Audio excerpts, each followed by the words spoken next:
Namaskar and welcome to Diplomatic Dispatch, the show that brings you in-depth expert analysis of all the major happenings on the international front. I am your host, Vikas Swaroop. On the 6th of February, a massive earthquake measuring 7.8 on the Richter scale struck southern Turkey and parts of Syria, followed by more than 400 aftershocks. 36,000 people are already dead, and the UN says that up to 5.3 million people in Syria may be homeless. Immediately on receiving news of this tragedy, Prime Minister Narendra Modi directed that all possible assistance be extended to the affected people. So, in this episode, we will discuss Operation Dost and India's increasing profile as a first responder and net security provider.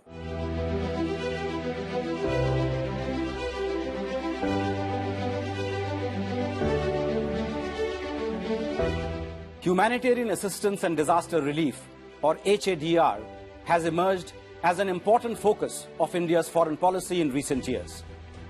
India first signaled its intent to be a leading actor during emergencies in its neighborhood when the 2004 tsunami hit the Indian Ocean. While dealing with the huge devastation in parts of India, the Indian Navy also coordinated simultaneous relief operations in Sri Lanka, Maldives, and Indonesia that caught global attention. Since then, India has showcased its HADR prowess in a number of theatres. Whether it has been cyclones in Bangladesh, Sri Lanka, Mozambique, the Philippines and Fiji, earthquakes in Japan and Nepal, evacuations from conflict zones like Yemen, the typhoon in Myanmar, the water crisis in the Maldives, or the oil and chemical spill in Sri Lankan waters, India has responded with speed and solidarity. To combat piracy in the Gulf of Aden, India has deployed almost 30 warships that have escorted more than 1,500 ships since 2008. During the COVID-19 pandemic, India launched Vaccine Maitri to provide made-in-India vaccines to countries which did not have sufficient supplies. Under the Sagar Doctrine envisioned by Prime Minister Modi, India is cooperating with multiple partners to ensure security and growth for all in the region while tackling threats such as natural disasters. All these initiatives have strengthened India's role as a net security provider and as a first responder that stands with its neighbors in times of crisis. In fact, India has gone a step further and seeks to achieve greater cohesion and international collaboration in enhancing disaster risk reduction and resilience. With this goal in mind, Prime Minister Modi launched the Coalition for Disaster Resilient Infrastructure at the UN Climate Action Summit in September 2019. It is envisaged as a global partnership that aims to promote resilience of new and existing infrastructure systems to climate and disaster risks, and already has 31 countries and 8 organizations as members.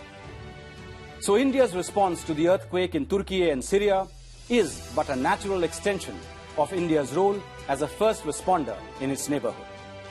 Under Operation Dost, India has sent more than 250 personnel, including 3 self-sustained search and rescue teams of the National Disaster Response Force, specialized equipment and other relief material amounting to more than 135 tons to Turkey on 7 C-17 IAF aircrafts.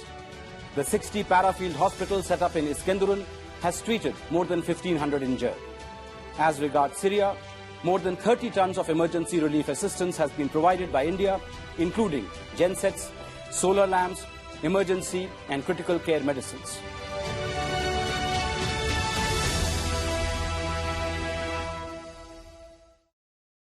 To learn more about Operation Dost, I am privileged to have with me in the studio 2 eminent guests.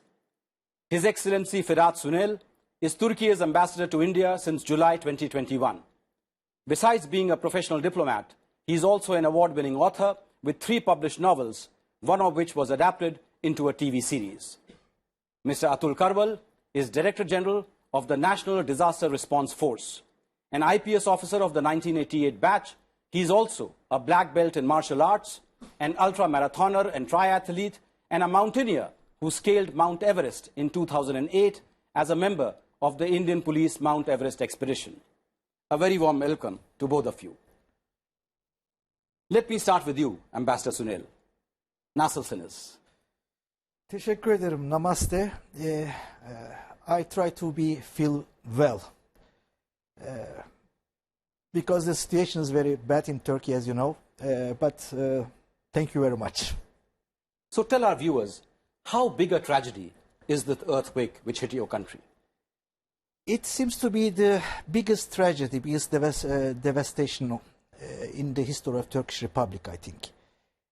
Two huge earthquakes with magnitude of 7.6 and 7.7 hit Turkey, and 10 provinces where more than 13 million people live are affected. The devastation is really huge, and this is an area, it's bigger than Ireland, bigger than Hungary, Azerbaijan, Switzerland, so many countries, bigger than Bihar, West Bengal, Uttarakhand, twice as big as Punjab. So I give these examples only to give you an idea how big the devastation. So 10 major cities in southeastern Turkey just devastated. And when we give you some number, I don't like to give numbers when we are talking about humans' life, but the death toll is, the confirmed death toll is now about 35,000. But the number is increasing. Thousands of injured people are there, and thousands of collapsed buildings. So the situation is very harsh. And now, especially because of the winter condition, this is now a winter season there, and in the night time it's -5 degrees Celsius. Although there are tens of thousands of rescue workers, government workers, working to help and carry out relief actions for those people, this situation is very, very harsh, as I said. The people need tents, the people need blankets and sleeping bags. So we carry out an in-kind action in India, and we receive really so many help material from generous people of India. And immediately the same day we send all kind of materials to Turkey by Turkish Airlines and delivered directly to the region, and our agencies distribute the people who are in need. And but this is also not easy thing, because so many materials and we cannot send them all of them in the same time. And thinking of this, we opened also a donation account with the approval of the Indian government, with a gesture of Indian government, because it is not always an easy thing to open such kind of account for a foreign mission. So I would love to ask Indian people to donate in cash, because cash donations can be delivered immediately to the agencies, and can use them also immediately. So the account number you can distribute, I would be very happy if you can distribute. Just one warning, please donate only to our official accounts. Don't trust anybody else. There are so many reports in social media. Please just transfer the donation money to our account. This is an account, official account, approved by the Indian government. Thank you. Director General Karwal, now India is increasingly a first responder in disaster situations extended way beyond our neighborhood. We have assisted countries as far as Mozambique and Fiji, and deployed teams in places like Japan and now Turkey. How do you assess India's HADR capabilities? India had started providing HADR assistance way back in 1957, right after independence. But since 2004, it's gathered momentum. As you mentioned, 2004, we provided assistance to Sri Lanka, Indonesia, when the tsunami struck us in this region. After that, 2011, a team was sent when Japan faced a huge earthquake, 8.9 on the Richter scale. And 2015, we went to Nepal with a huge team of 700 plus rescuers and rescue dogs. And that was very well appreciated by the Japanese Prime Minister and the Nepalese government at that point in time. Right after 2004, the National Disaster Management Authority and the NDRF, the National Disaster Response Force that I'm a part of now, they got established. And since then, we have really gathered momentum, and we feel that we are much stronger in giving HADR assistance to the neighborhood and even beyond the neighborhood.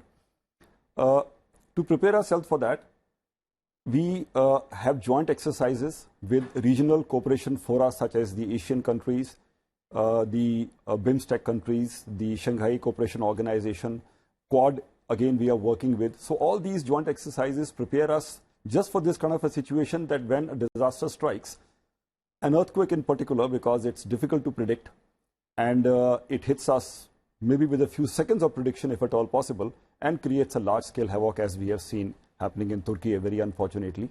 So we were well prepared.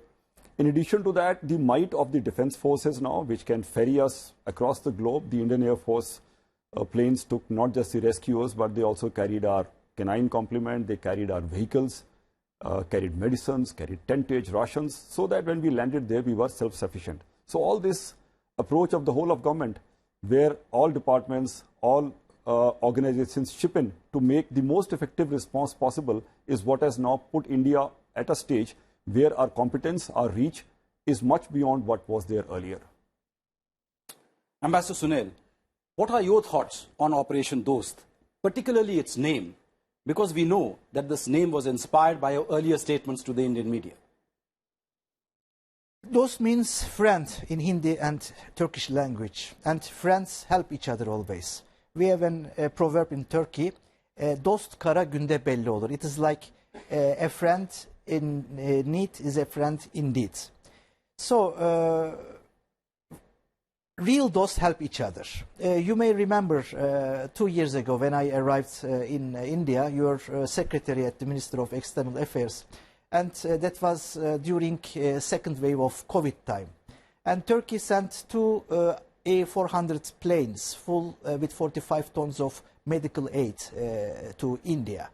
And now a very big earthquake happens in Turkey, and region is devastating, and India is among the first countries who sent help to Turkey. So this is a sign of friendship. So that's why the name of Operation Dost is very important. It's a symbolic name. It is the name of friendship. And it's a landmark operation, Operation Dost. Because so history repeats itself. 102 years ago, in 1921, India supported Turkey in its independence struggle, sent materials, money. And now, after 102 years, it happens again. So this is what I call is friendship. And the operation Dost is a landmark operation because first of the name, first of the meaning, so we will never forget this operation, and also a very crucial and functional operation. Because, you know, the first 72 hours after earthquake is crucial. And in the framework of Operation Dost, India sent first batch of the planes, 2 planes loaded with professional experts, search and rescues, with their full equipments and vehicles within the first 24 hours. Third and the fourth plane, they landed in Turkey within the first 48 hours. And then fifth plane was full with field hospital material. And then sixth plane with medical equipment. So I just want to say that was a perfect organized, well-organized operation. Now, Director General Karwal, as Ambassador Sunil just said, India was able to respond very, very quickly. In fact, within hours of the assistance request being received, our teams were there. How was the NDRF able to deploy its teams so quickly? As soon as the news reached India, our Honorable Prime Minister pledged full support.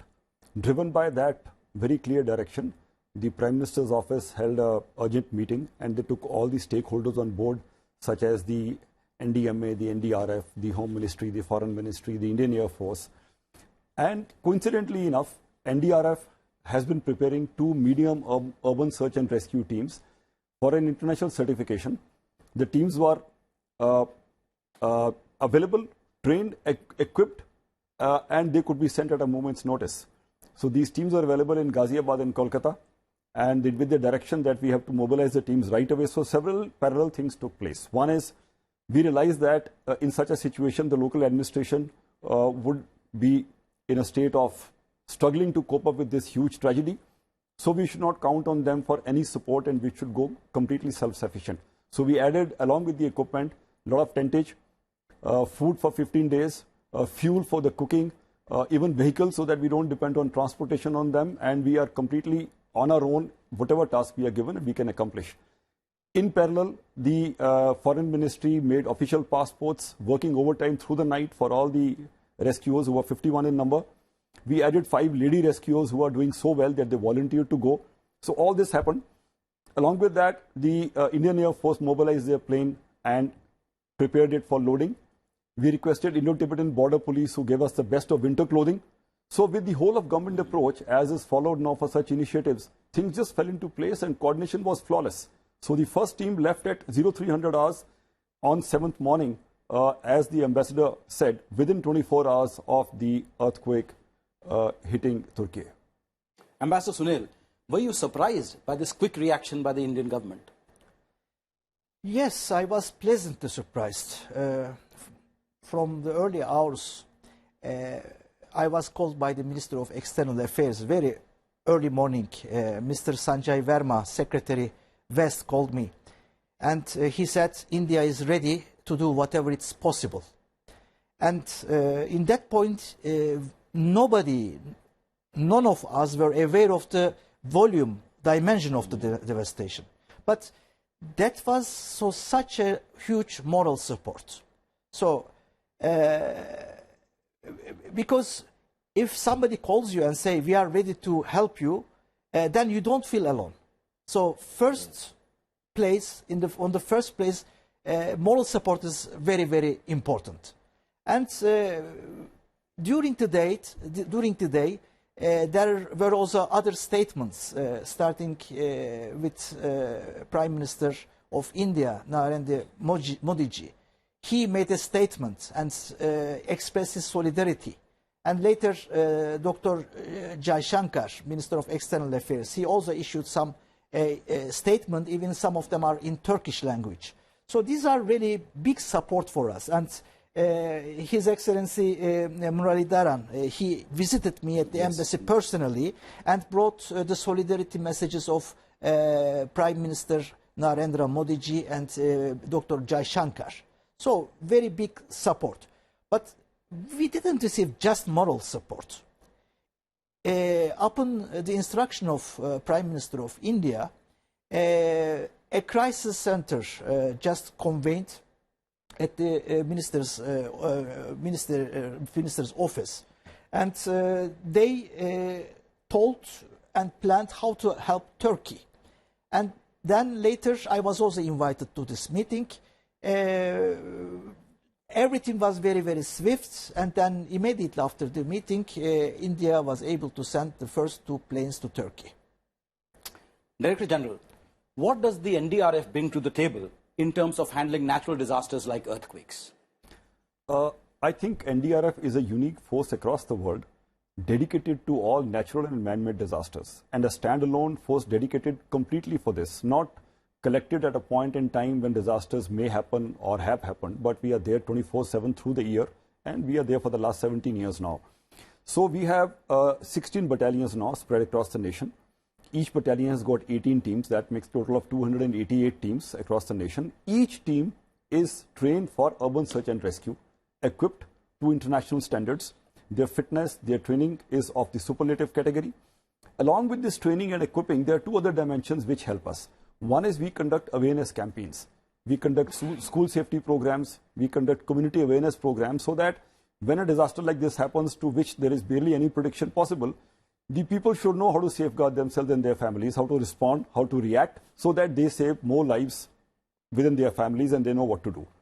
The third thing is that we have something called the National Disaster Response Reserve, which means that NDRF as a force is authorized to stockpile items like sleeping bags, like blankets, like pumps, like generator sets, like dignity kits, like baby food. Everything that can be envisaged, anticipated, would be required in a disaster situation. So I buy stockpiles of that and keep it ready, so that when something as unfortunate as the Turkey earthquake happens, whatever they need doesn't need to be procured. I have it handy. So that's how the NDRF is prepared in all dimensions to respond, to initially prepare the populace for something which can hit us out of the blue like it did this time, and also to support thereafter by making resources available which would be useful to us. Your Excellency, how's the relief effort going? I understand more than 80 countries have teams on the ground.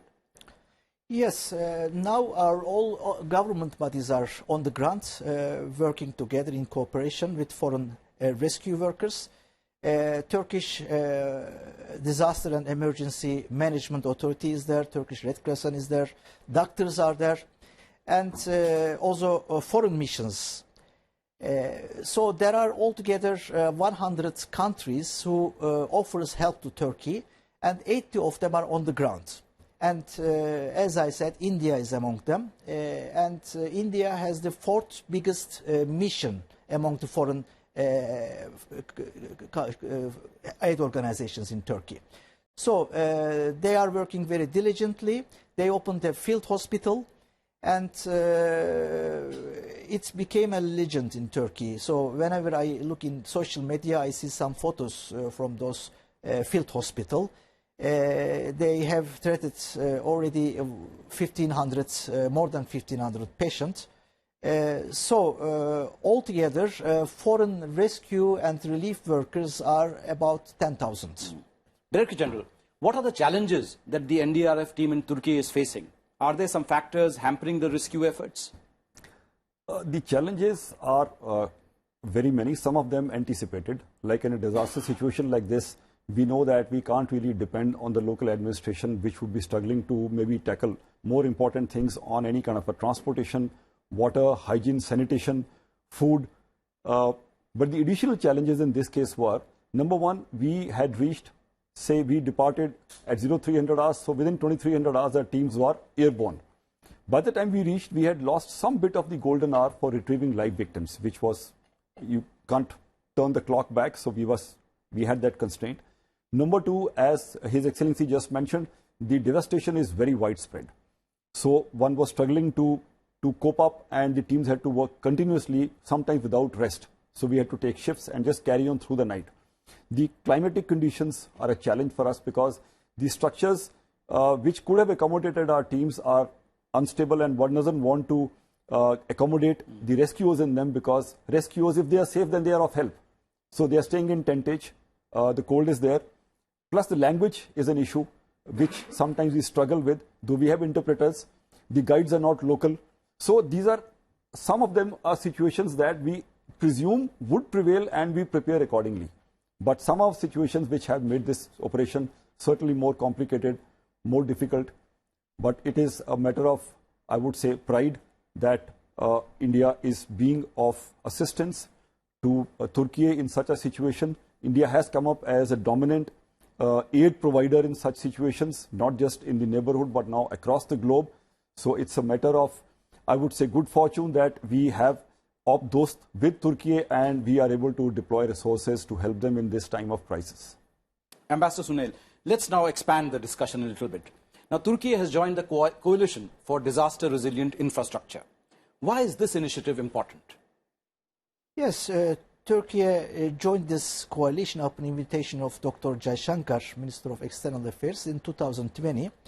This is a very important forum because it's a functional body, functional forum, providing sharing of know-how, experience, and knowledge between their members, and not only between their members, also with some NGOs and international organizations. And not only immediate threats or disasters, but it's also dealing climate change, natural disaster in such topics as well. That's why it's very, very important forum. Director General, how do you see the future of HADR? Will we be using more space-based applications, geospatial capabilities, artificial intelligence? I mean, you are a person on the field, so...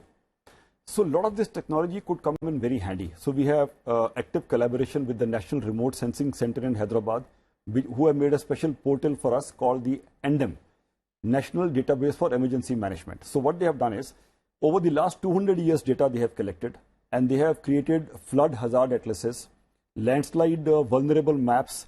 They have an algorithm for predicting forest fires depending on the precipitation and the temperatures which are prevailing, so that they can use AI to tell us what is possible to hit us and where, so that my deployment is not reactive, it's proactive.